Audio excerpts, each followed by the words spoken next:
This video is brought to you by #Score Marketing Division Sufi Guidance Channel YouTube।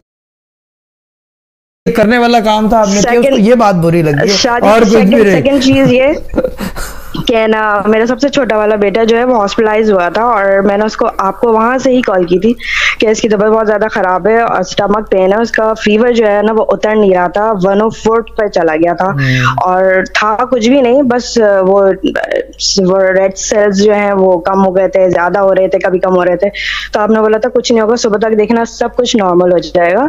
पेट का दर्द उसका जा नहीं रहा था, उसके सारे टेस्ट हो गए थे, समझ नहीं आ रहा था क्या। आपने बोला लीव इट टू मी, आप सुबह देखना सब सेट हो जाएगा, आप अपने घर चली जाओगी। दूसरे दिन ईद थी, चांद रात वाले दिन रात को मैं अपने घर पर आई हूँ, मैंने आपको उसी वक्त कॉल करी, कहना शाह साहब बेहतर हो गया बहुत ज्यादा और मैं घर पर भी आ गई, छुट्टी मिल गई है।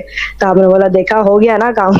मैंने बोला बिल्कुल सही है। मैं इतनी ज्यादा शौक थी उस वक्त भी कि देखो ये भी उस वक्त अगर आप नहीं होते तो पता नहीं क्या कुछ हो चुका होता उस वक्त तक में।